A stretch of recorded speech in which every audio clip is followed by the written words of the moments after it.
ইব্রাহিম পয়গম্বর মেহমান পায়া বড় খুশি, মেহমান পায়া বড় খুশি। তিনি বাড়িতে নিয়ে আসলেন দইরা। 3 দিন পরে আজকে খানা খাইবেন মেহমান পাওয়ার কারণে। আল্লাহু আকবার জোরে কও। 3 দিন পরে তিনি খানা খাইতেছেন। এইবার খানা নিয়ে বসছেন, খানা নিয়ে বসছেন, ফেরেশতারাও বসছেন, আল্লাহর খলিলও বসছেন। আল্লাহর খলিল কয়দিনের উপাস, আর ফেরেশতারা ভাত খায়নি। না জানলে জানুন, ফেরেশতারা খানা খায় না। ফেরেশতাদের খাওয়ান লাগে, ফেরেশতারা খালি আত ঘুরাঘুরি করুন কিন্তু খাইন না। আর আল্লাহর খলিল ইব্রাহিম পেটের ক্ষুধার জ্বালায় এরা খায় না এই খবর নাই, খালি খাইতেছেন, খালি কথা কইতেছেন আর খাইতেছেন। কিন্তু এরা যে হাত খালি লাড়ালাড়ি করে মুখও দেয় না, এটাতে লক্ষ্য করছেন না। পর্দার আড়াল থেকে ওই বই তো 3 দিন উপর আইতেছে, সামনে রমজান, সারাদিন খাইছি না, ইফতারের সময় বুঝায় উস থাকে না, ঠিক না নেই?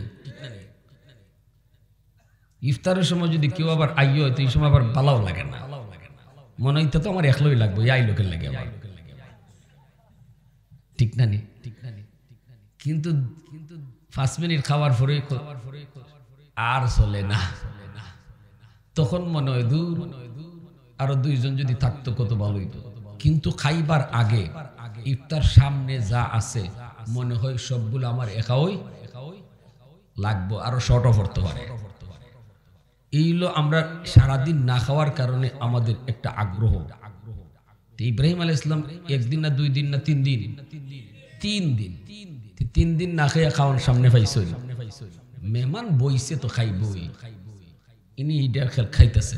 পর্দার আড়াল থেকে ওনার বিবি হযরত সারা আলাইহিস সালাম, ইনি পর্দার আড়াল থেকে একটু সুফি দিছেন, মেহমানরে খানা দিছেন। মেহমানে খায় কি না, কোন জাতের মেহমান দেখার লাগে পর্দার আড়াল থেকে ফাঁক দিয়ে একটু চাইছেন। চাইয়া দেখুন, ইন্না লিল্লাহ, আমার জামাই যে খাওয়া খাইতেছে। আর মেহমান বলতে আত লারে সারে, একজনে আরেকজনের চায় মুস্কি আসে, তাই নিয়ে খবরই নেই। এমনি বিবি সাহেব পাশের রুম থেকে আওয়াজ দিছি, স্বামী গো আপনার মেহমান কিন্তু খানা খায় না। আম্মাজান এই কথাটাই বলতেছেন না গো নবী, আপনার কোনো বিপদ হতেই পারে না, আপনাকে আল্লাহ বিপদে ফালাইতে পারে না, কারণ আপনার ভিতরে যেই গুণগুলো আছে এই গুণগুলি যার ভিতরে থাকে তার বিপদ আসতেই পারে না। বিপদ আসলেও আল্লাহ ফিরাইয়া দিব। 1 নাম্বার গুণ হলো আপনি আত্মীয় স্বজনের সাথে খোঁজ খবর রাখেন, আত্মীয়তা রক্ষা করে চলেন। লা ইউখজিকাল্লাহু আবাদা ইন্নাকা লাতাসিলুর রাহিমা ওয়া তাহমিলুল কাল্লা। যে মানুষটা বোঝা বহন করতে পারে না, এর বোঝাটা আপনি উঠায় দেন। অর্থ হলো যে সংসার চালাইতে পারতেছে না, মেয়েটারে বিয়া দিতে পারে না, চিকিৎসার খরচ যোগাইতে পারে না, ছেলেটারে স্কুলে পড়াইবার বেতনের টাকা দিতে পারে না, অর্থাৎ সে বোঝা উঠাইতে পারে না। আল্লাহর নবী গো আপনি তো ওই মানুষগুলি, যেই মানুষগুলি বোঝা তুলতে পারে না, তাদের বোঝা মাথায় উঠে দেন। এই গুণ আপনার ভিতরে থাকলে বিপদ আল্লাহ আপনারে দিবে না। কারণ মানুষের অন্তরের দোয়ার কারণে, যুবক, মানুষের অন্তরের দোয়ার কারণে আল্লাহ পাক বিপদ আপদ দূর করে দেয়। ওই যে একজন অভাবী মানুষ, ওই অভাবী মানুষটার বিপদের সময় আপনি পাশে দাঁড়াইছেন, তার অন্তর থেকে যেই দোয়া আসবে এই দোয়ার কারণে আল্লাহ পাক আপনার বিপদ দূর করে দিবে। নবীজির কাছে একজন অভাবী এসে সওয়াল করলো, আল্লাহর নবী বলেন তোমাকে কিছু সাহায্য দিয়ে পাঠিয়ে দিলেই তো হবে না, যাও যাও যাও আমার মেয়ের ঘরে যাও। রাসূল কিন্তু এই কথা কোন নাই, মিয়া মাফ করো মাফ করো, এখন আমার কাছে নাই, আমার কাছে নাই, এই কথা কেউ বিদায় তো আমরা দিই। আসলে যদি নাই না থাকে আমি কইতে পারি ভাই আমার কাছে নাই, মাফ করো। কিন্তু আল্লাহ রসুলের আখলাক ছিল, নবীজি নাই না থাকলেও রসুল তার একটা ব্যবস্থা করে দিতেন। আল্লাহর নবী বলেন যাও আমার মেয়ের ঘরে যাও, ফাতেমার ঘর যায় কইও আমি তার আব্বা মুহাম্মাদুর রাসূলুল্লাহ তোমাকে তার কাছে পাঠাইছি, সে যেন তার ঘর থেকে কিছু দেয়। ভিক্ষুক কয় নবী গো আপনি যে আমাকে পাঠাইছেন, আমি যদি আপনার কথা বলি তবু আপনার মেয়ে ফাতেমা হয়তো বিশ্বাস করতে না পারে, এজন্য আপনি যে পাঠাইলেন একটা দলিল দেন, একটা দলিল দেন, প্রমাণ দেন। নবী কয় কি প্রমাণ চাও?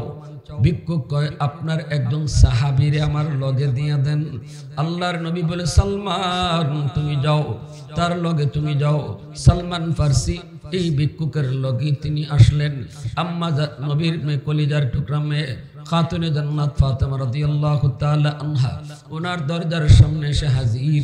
ভিক্ষুক চায় নাই, সালমান ফার্সি রাদিয়াল্লাহু তাআলা আনহু ডাক দিলেন। ডাক দিলে পরে নবীর কলিজার টুকরা বের হলেন। ডাক দিয়ে বলেন নবীজি ভিক্ষুক পাঠাইলেন, নবীর কাছে দেওয়ার মতো কিছুই ছিল না।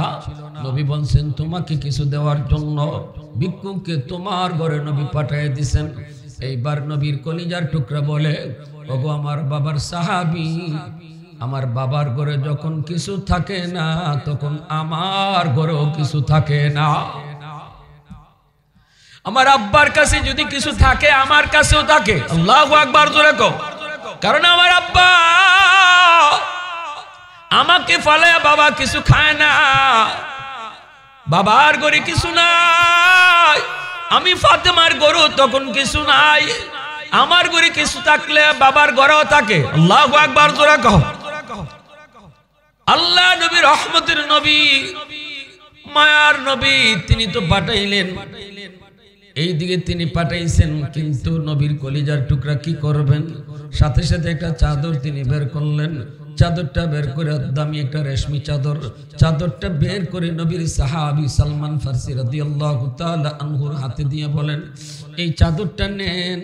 এই চাদরটা নিয়া ওই যে দেখা যায় একটা ইহুদির বাড়ি, ইহুদি অনেক ধন সম্পদের মালিক, অনেক টাকা পয়সার মালিক, তার কাছে নিয়ে আমার চাদরটা বন্ধক রাখবেন, এরপরে কিছু টাকা বিনিময় নিবেন, এই টাকাটা ভিক্ষুককে দিয়ে বিদায় করবেন।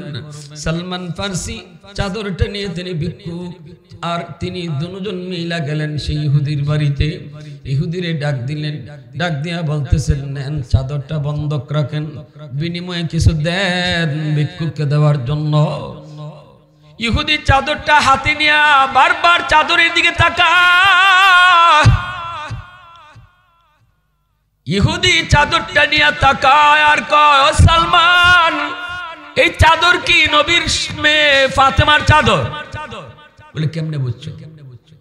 বলে কও না এটা কি ফাতেমার চাদর? বলে হ। এই কথা বলতে ইহুদি আর কথা কয় না, সুজা চলে গেল ভিতরে। ভিতরে যাই আগে গোসল করলো, পবিত্র হইল, চাঁদের হাতে লইয়া কয় সালমান এতদিন পর্যন্ত আমি ইহুদি ছিলাম, এখন আমি নিয়ত করেছি মুসলমান হব, এই মুহূর্তে আমার কালেমা পড়ে নবীর দরবারে নিয়ে যাও।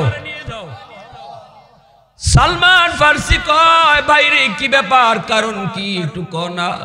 আমি আইলাম তোমার কাছে সাহায্যের জন্য, কিন্তু তুমি এখন মুসলমান হতে চাও, কোন কারণে, কোন ঘটনা ঘটছে একটু খুইলা বলো। ইহুদির চোখ থেকে পানি ঝরে, ইহুদি কান্দে আর কয় সালমান আমি কিন্তু তাওরাত কিতাবের একজন আলেম, আমি তাওরাত কিতাবের ভিতরে আখিরি জমানার নবীর যতগুলি আলামত আল্লাহ তাওরাত কিতাবের ভিতরে উল্লেখ করেছে সবগুলি আমি মুহাম্মদুর রাসূলুল্লাহর কাছে পাইছি। একটা আলামত পাওয়া আমার বাকি ছিল, এজন্য আমিও মুসলমান হইতে একটু লেট করতেছি। একটা আলামত পাওয়া শুধু বাকি ছিল, তাওরাত কিতাবের মধ্যে আমি পেয়েছি আখিরি জামানার নবীর কাছে কোনো এক সময় একজন ভিক্ষুক আসবে ভিক্ষার জন্য। নবী তামাম ঘর তালাশ করে ভিক্ষুককে দেওয়ার মতো কিছুই তিনি পাবেন না, কারণ নবীর ঘরে কিছুই তো নাই। কিন্তু খালি হাতে তারে ফেরত দিবেন না, পাঠিয়ে দিবেন মেয়ের ঘরে। মেয়েও ঘর তালাশ করে কিছু পায় না, চাদর দিয়া দিছে একটা, এই চাদর নিয়ে একজন যাবে ইহুদির বাড়িতে, ইহুদির কাছে বন্ধক রেখে কিছু দেওয়ার জন্য। এই কথাটা আমি তাওরাত কিতাবে পাইছি রে সালমান, আমি এইটার অপেক্ষায় ছিলাম, অপেক্ষায়। আজকে আমি নিজে এটা প্রমাণ পাওয়া গেলাম, এই চাদর তো নবীর কলিজার টুকরা মেয়ে ফাতেমার চাদর। অতএব যেটা বাকি ছিল এটাও আমি পাওয়া গেছি, এজন্য আর দেরি করতে চাই না, তাড়াতাড়ি কালেমা পড়ে মুসলমান বানায় দাও। ওয়াল্লাইলু মিজি জুলফে মুহাম্মদ কা তারান্নুম والشمس من رخساري أحمد كترنم والفجر में सुबह रिसालत की बशारत والعصر में दौर नबूवत की बशारत हर फूल में रूए मदीना का तबस्सुम शाखों की लचक में बेक़दा का तकल्लुम यासीन से मौला ने कभी उनको पुकारा हामीम कभी और कभी तासीन इशारा ए रमज़ों के कुछ आशिक माशूक के माबैन समझा है जिन्हें खल्क़ में एक सरवर कौनैन समझा है जिन्हें खल्क़ में एक सरवर कौनैन मुसलमानेर आवाज़े कहो अल्लाहु अकबर आरो जोरे कहो अल्लाहु अकबर एजन्य आम्माजान कइছে नबी गो আল্লাহ আপনার কোনো ক্ষতি করতেই পারে না আল্লাহ আপনার দুনিয়াতে বেইজ্জত করতেই পারে না আল্লাহ আপনার ইজ্জত নষ্ট করতেই পারে না কারণ আপনি আত্মীয় স্বজনের খোঁজ খবর নেন আল্লাহ রাসূল কয় বাবা কবরে শুয়ে রইছে মা কবরে শুয়ে রইছে বাপ মার কবরে কিছু পাঠাইতায় কেমনে পাঠাইবায় রাসূল হাদিসে বলে দেখো বাবার রক্তের মানুষ কেডা কেডা দুনিয়াত আছে देखो मार रक्तेर मानुष कारा कारा आछे बाबार रक्तेर मानुष हलो चाचा बाबार रक्तेर मानुष हलो चाचातो भाई बोन बाबार रक्तेर मानुष हलो फुफू बाबार रक्तेर मानुष हलो फुफातो भाई बोन बाबार रक्तेर मानुष हलो दादा दादी देखो तुम्हार चाचा दुनियाते आसेनी ना नहीं चाचा तो भाई बोन आसेनी ना नहीं फुफू आसेनी ना नहीं फुफा तो भाई बोन तुम्हार दुनियाते आसेनी ना नहीं अल्लाहर नबी बोलेन যদি বাবার কবরে তুমি কিছু পাঠাইতে চাও বাবার রক্তের মানুষগুলার তুমি খোঁজ খবর নাও যখনই তুমি বলবা চাচা ফোনটা দিয়া কইবা চাচা তুমি কেমন আছো আল্লাহর রাসূল কয় যেন বাবার কবরে বাবারে তুমি ফোন লাগাইছো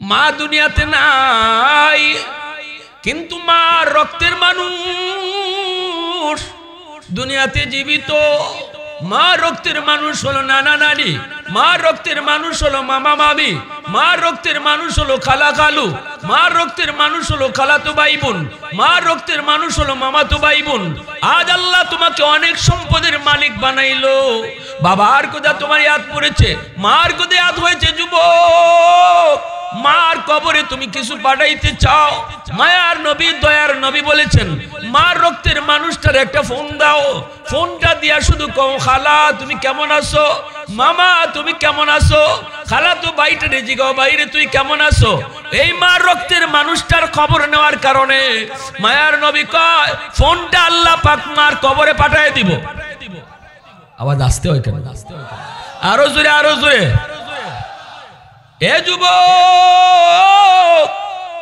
বাবার নামে মার নামে জিয়াফত কইরা লাখ লাখ টাকার গরু জবাই করো অসুবিধা নাই গরিব রে তুমি খাওয়াও কিন্তু এই মার বাবার কবরেই তো তুমি কিছু পাঠাইতে চাও আল্লাহর নবী রহমতের নবী বলেন এই বাপ মার রক্তের মানুষগুলার খোঁজ খবর নিও আত্মীয় স্বজনের সাথে তুমি সম্পর্ক রাখতে চললো যখনই বাপ মার রক্তের মানুষগুলার খোঁজ খবর নিবা তখনই তোমার বাপ মার কবরে আল্লাহ তোমার খেদমত পাঠায়া দিব এজন্য আমি তো বলি ডায়েরিটা হাতে নিয়া আত্মীয় স্বজন কেডা কোথায় কোন জায়গায় আছে তাদের নামটা ডায়েরির মাঝে লেখো এ ভাই আমরা তো দুনিয়া কামানোর জন্য কত চেষ্টা করি দুনিয়ার লাভটা আমরা ঠিকই বুঝি কিন্তু আখিরাতের লাভের ক্ষেত্রে আমরা গাফেল আল্লাহর নবী কত সুন্দর করে কইছেন বর্তমান জমানায় এমন একটা যুগ আইছে মোবাইলের যুগ এখন বাড়ি বাড়ি গিয়ে খবর নেওয়ানো লাগে না ফোনের মাধ্যমে একটা খবর নেওয়া যায় যেহেতু ফোনের যুগ টেলিফোনের যুগ ডায়েরির মধ্যে তুমি নামগুলো উঠে রাখো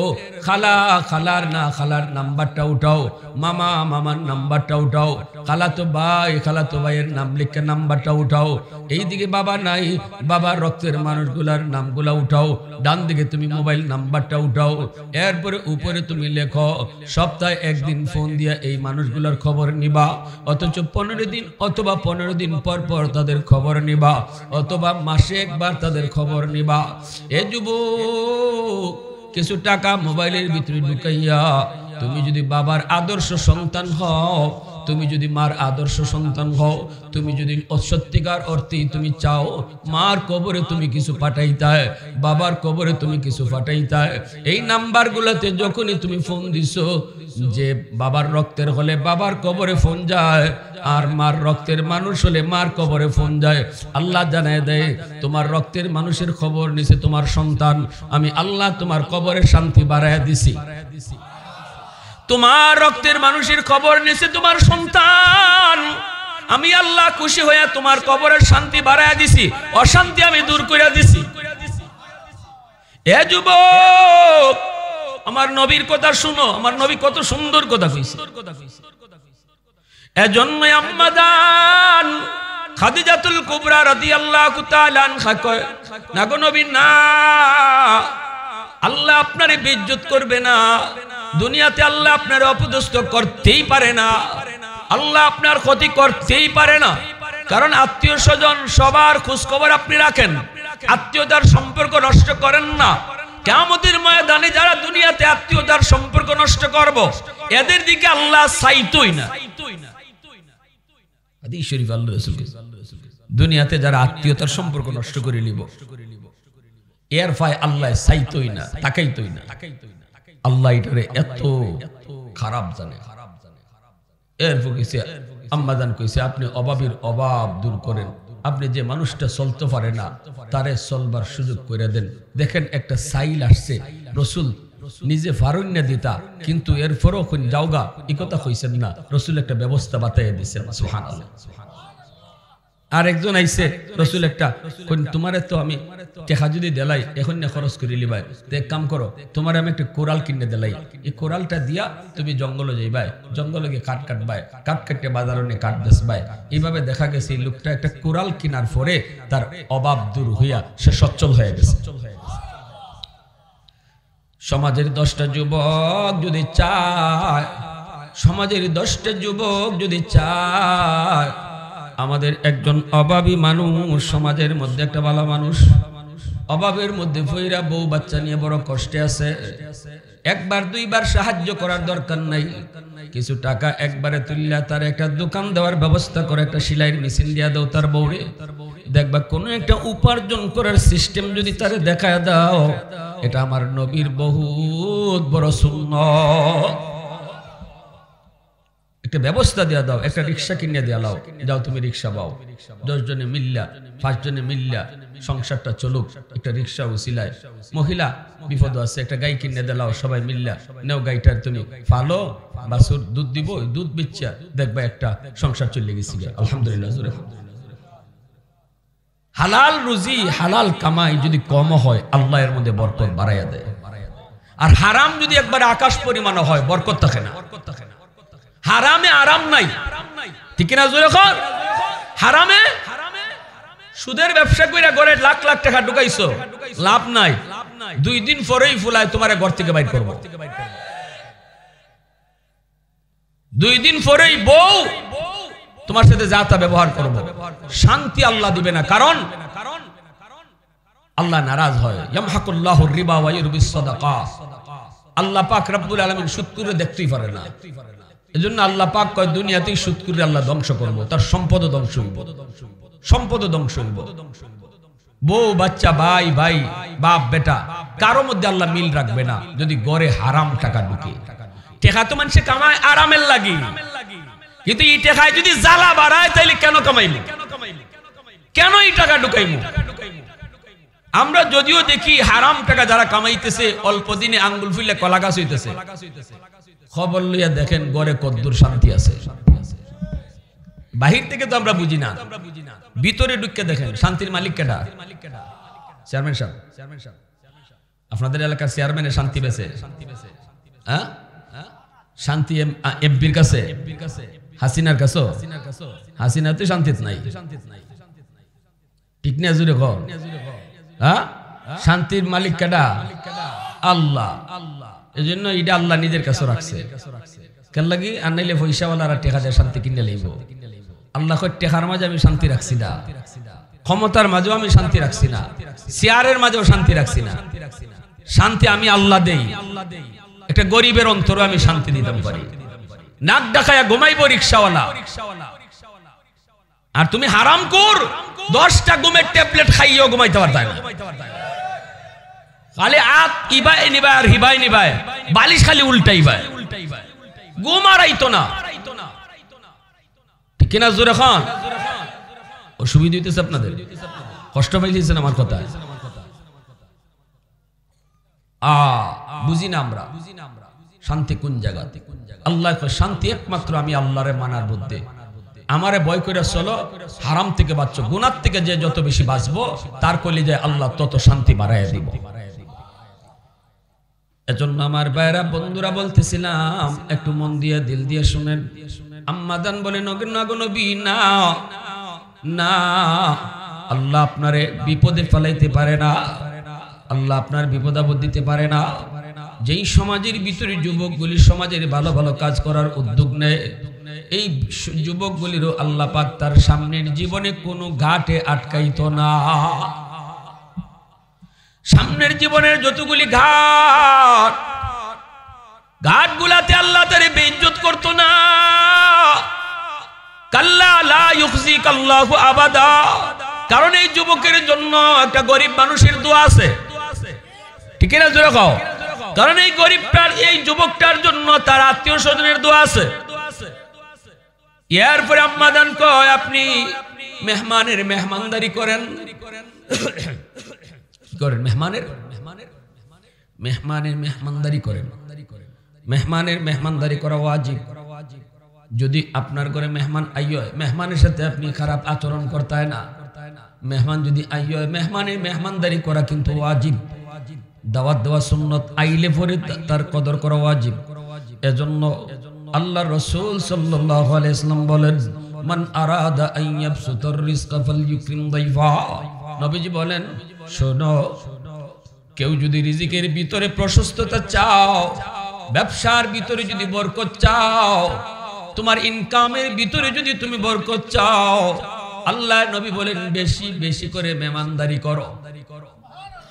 আওয়াজ দিয়ে কইবেন না সুবহানাল্লাহ? ও ভাই, আমি আজকে যা কইতেছি সব কিন্তু আমরা চিন্তা চেতনার উল্টা উল্টা কইলো কথাগুলো রাসূলের। কোনো সন্দেহ আছে? আমরা দেখি মেহমানে আই আমার ক্ষমায়া যায়, আমার ফ্রিজে গুছ আছিল, গুছ কমাই গেছি, মাছটা আছিল মেহমানে মাছ কমা খাইয়ে গেছি।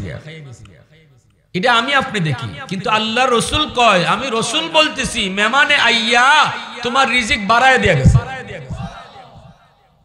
এবার আপনারা কোন, আমার দেখা ঠিক না নবীর দেখা ঠিক? আমার দেখা ঠিক না রসুলের দেখা ঠিক? আল্লাহ রসুলে কইতেছেন, আমি দেখতেছি মেহমান তোমার ঘরে আইছে, তোমার রিজিক বাড়ায় দেয়া গেছে। কেমনে আইব রিজিক এটা তুমি বুঝতাই না, আল্লাহ বাউ করে দিবে। ঠিক কিনা জোরে? এজন্য মুসা আলাইহিস সালাম কইছিল, আল্লাহ তুমি যখন কোন বান্দার উপরে খুশি হও, তখন তুমি খুশি যে হইছো এটা তারে বুঝাও কেমনে? কথা আমার বুঝিন না আপনারা। আমি কিছু কিছু আপনারা বাই মাকি মারতাম পারি, বুঝতে অসুবিধা হয় না তো? মুসা আলাইহিস সালাম কয়, আল্লাহ তুমি তোমার বান্দার উপরে খুশি, এটা বান্দা বুঝতো কেমনে? আল্লাহ এখন, আমি খুশি হইলে প্রথমে বৃষ্টি দেই, যে এলাকায় বৃষ্টি হইব বুঝবা আমি আল্লাহ এই এলাকার উপর খুশি আছি। সুবহানাল্লাহ, আস্তে কইবেন। মুসা আলাইহিস সালাম কয়, আল্লাহ এর থেকে আরো বেশি যদি খুশি হও তখন কি করো? আল্লাহ এখন এর থেকে বেশি খুশি যখন হই, তখন আমি তার ঘরে মেহমান ফাটাই। সুবহানাল্লাহ, আস্তে কইবেন। কথাগুলো মনে রাখেন। মুসা আলাইহিস সালাম কইলেন, আল্লাহ এর থেকে বেশি যখন খুশি হও, চূড়ান্ত খুশি, তখন কি হও? আল্লাহ এখন, তখন তার আমি মেয়ে সন্তান দেই। আর আমরা মেয়ে সন্তান হইলে পরে মুখ কান খালা করিলে, আরে আমার ফুত হইছে না রে, ফুত হইলে ফুয়া হইলে সিলেটি ভাষা কি দেখো, ফুয়া না রে, ফুয়া হইলে পরে ফোন দিয়া কি খুশি, বন্ধু বান্ধবরা জানাইতেছে আমার ফুয়া হইছে, ফুয়া। ঠিক না রে? আর ফুরি হইলে পরে মায় ফোনও বাজে না, মুখ কানো খালা। আচ্ছা, কোনছেন আপনি ছেলে দেয় কেডা? মেয়ে দেখে নাই তে আপনি মুখ কালা করছেন যে মনে হইতেছে আপনি বউ দিছে কোন কোন জায়গা তো বউর উপরে তুফানও যায় জানি না বউর উপরে যারা তুফান সারুন জি হইলে মেয়ে হইলে ইমান থাকতো না কিতা থাকতো না আপনি বউর উপরে রাগ করলে ইমান থাকতো না তাইলে আপনি বুঝাইতেছেন ছেলে দে আল্লাহ আর ফুরি দিছে আপনার বউয়ে মুখে আমরা অনেক কথাই বলি কিন্তু দিলের হালত আমরা বেশি ভালো না মুখে তো বলি আমরা কই কিন্তু দিলের হালত বুঝেন কেডায় আরো জোরে এজন্য আমার ভাইরা মেহমানের কদর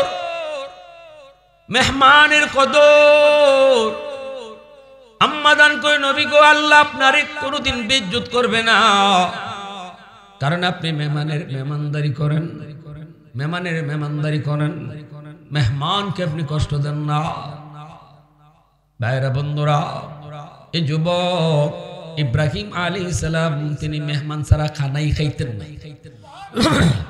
মেহমান না পাইলে খানাই খাইতেন 3 দিন হয়ে গেছে ইব্রাহিম নবী খানা খায় না মেহমানও পান না খানাও খায় না এবার আল্লাহ পাক রব্বুল আলামিন কয় জিব্রাইল তাড়াতাড়ি যাও আমার দোস্ত মেহমান পায় না খানাও খায় না তোমরা 3 জন ফেরেশতা মানুষের রূপ ধরে মেহমান সেজে যাও আমার দোস্তরে খাওয়ানি লাগবে সুবহানাল্লাহ জোরে কোন ইব্রাহিম খলিল তিনি তো জানতেন আল্লাহর পাগল না আল্লাহর বন্ধু না তিনি তো আল্লাহর পাগল আল্লাহর দোস্ত আল্লাহ তার উপাধি দিয়েছেন খলিল ফেরেশতারা জিজ্ঞাসিল মালিক ইব্রাহিম খলিল ওই লোক কেমনে আল্লাহ কই কেমনে হইছে একটু পরীক্ষা করো আমার ইব্রাহিমের পাশ দিয়ে তুমি আমার জিকির কইরা যাইও দেখবাই কিতা করে সুবহানাল্লাহ একজন ফেরেশতা গেছেন ইব্রাহিম পয়গম্বর তিনি বকরি রাখালি করেন মাঠ ভরা বকরিগুলা তিনার নিজের ফেরেশতা মানুষের রূপ ধরে তিনি পাশ দিয়ে যান আর আল্লাহ পাকের জিকির করেন আল্লাহ পাকের নাম সুবহানাদিল মুলকি ওয়াল মালাকুত জাল ইজ্জতি ওয়াল আজমতি ওয়াল কিবরিয়া ওয়াল জাবারুত এত সুন্দর করে আল্লাহ পাকের নামটা ফেরেশতা লইয়া যায় কিন্তু ইনি যে ফেরেশতা এটা তো ইব্রাহিম নবী বুঝেন নাই তিনি তো মনে করছেন মানুষ দৌড় দিয়ে গিয়া তার কোমর জড়ায় ধরছেন কান্না শুরু করে দিবেন কে গো তুমি আমার মাশউকের নাম আমার মাবুদের নাম এত সুন্দর করে তুমি নিতেছো আমি তো এই নামের আশিক আমি তো এই নামের পাগল আমাকে এই নামটা আরেকবার শোনাও ফেরেশতা কয় আমি শোনাইমু কিন্তু বদলা লাগবে বদলা ছাড়া শুনাইতাম না ইব্রাহিম নবী কয় কি চাও কয় অর্ধেক ছাগলের ফাল আমারে দিয়া দিবা বিনিময়ে শুধু একবার আমি এই নামটা তোমারে শোনাবো ইব্রাহিম খলিল কয় দিয়া দিলাম অর্ধেক ছাগল একবার শুধু শুনাইছে সুবহানাদিল মুলকি ওয়াল মালাকুত জাল ইজ্জতি ওয়াল আজমতি ওয়াল কিবরিয়া ওয়াল জাবারুত এই কইয়া ফেরেশতা অর্ধেক ছাগল লইয়া যায়গা ইব্রাহিম পয়গম্বর যেতে দেন না আবার কোমর জড়ায় ধরছেন না আমি যেতে দিব না আরেকটা বার আমার মাশউকের নামটা শোনাও এই নাম যত শুনি আমি ততই মায়া লাগে আমি তো এই নামের পাগল যত শুনি ততই মজা লাগে আমার তো তৃপ্তি মিটে না ফেরেশতা কয় এখন কি দিবা ইব্রাহিম পয়গম্বর কয় বাকি অর্ধেক ছাগলের ফালও দিলাই বিনিময়ে আল্লাহর ফেরেশতা আরেকবার শুনাইছে সুবহানাদিল মুলকি ওয়াল মালাকুত জাল ইজ্জতি ওয়াল আজমতি ওয়াল কিবরিয়া ওয়াল জাবারুত বাকি অর্ধেকটাও দিয়া দিছে এইবার সবগুলি ছাগল লইয়া ফেরেশতা জায়গা ইব্রাহিম খলিল তখনও যাইতে দেন না আবার দৌড় দিয়া গিয়া কোমর জড়ায় ধরছে কে গো তুমি কে এত সুন্দর করে আমার মাশউকের নাম নিছো আমার মন ভরে না আরেকবার কও ফেরেশতা কই এখন কি দিবা কি সব তো দিয়া দিছো আল্লাহর খলিল কান্দে আর কয় আরেকবার যদি শোনাও আমি ইব্রাহিম সারা জীবনের জন্য তোমার গোলাম হয়ে যাব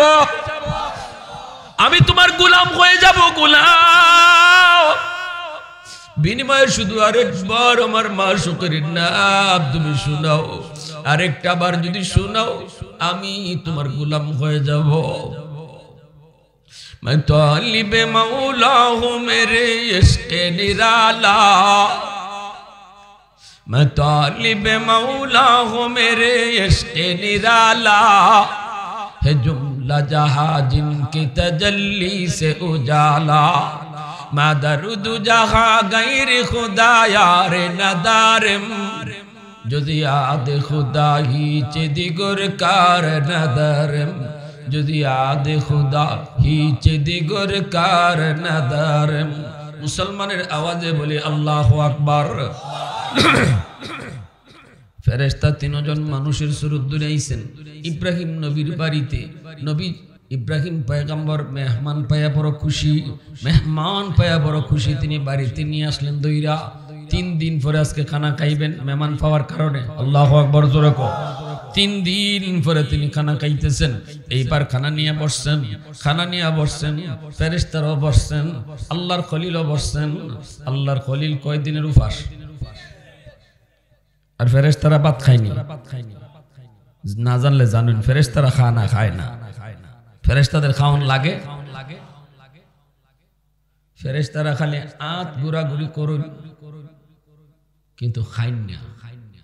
আর আল্লাহর খলিল ইব্রাহিম পেটের ক্ষুধার জ্বালায় এরা খায় না এই খবর নাই, খালি খাইতেছেন, খালি কথা কইতেছেন আর খাইতেছেন। কিন্তু এরা যে হাত খালি লাড়ালাড়ি করে মুখও দেয় না, এটাতে লক্ষ্য করছেন না। পর্দার আড়াল থেকে ওই বই তো 3 দিন উপর আইতেছে, সামনে রমজান, সারাদিন খাইছি না, ইফতারের সময় বুঝায় উস থাকে না, ঠিক না নেই? ইফতারের সময় যদি কেউ আবার আইয় হয় তো এই সময় আবার ভালো লাগে না, মনে হইতে তো আমার একলোই লাগবে, এই লোকের লাগে আমার, ঠিক না নেই? কিন্তু 5 মিনিট খাওয়ার পরে আর চলে না, তখন মনে হয় দূর আরো 2 জন যদি থাকতো কত ভালো হইতো।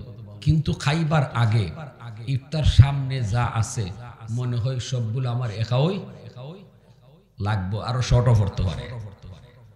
এইগুলো আমরা সারাদিন না খাওয়ার কারণে আমাদের একটা আগ্রহ। ইব্রাহিম আলাইহিস সালাম 1 দিন না 2 দিন না 3 দিন, 3 দিন না খেয়ে খাওয়ার সামনে পাইছেন। মেহমান বইছে তো খাইবই, ইনি ইডার খেল খাইতেছে। পর্দার আড়াল থেকে ওনার বিবি হযরত সারা আলাইহিস সালাম, ইনি পর্দার আড়াল থেকে একটু সুফি দিছেন, মেহমান খানা দিছেন। মেহমানে খায় কি না, কোন জাতের মেহমান দেখার লাগে পর্দার আড়াল থেকে ফাঁক দিয়ে একটু চাইছেন। চাইয়া দেখুন, ইন্না লিল্লাহ, আমার জামাই যে খাওয়া খাইতেছে। আর মেহমান বলতে আত লারে সারে, একজনে আরেকজনের চায় মুস্কি আসে, তাই নিয়ে খবরই নেই। এমনি বিবি সাহেব পাশের রুম থেকে আওয়াজ দিছি, স্বামী গো আপনার মেহমান কিন্তু খানা খায় না। আল্লাহর খলিল আওয়াজ পেয়ে সাথে সাথে চাইছেন, দেখেন হ এরা একজনে আরেকজনের পাশে খালি আশাআশি করে কিন্তু খানা খান না।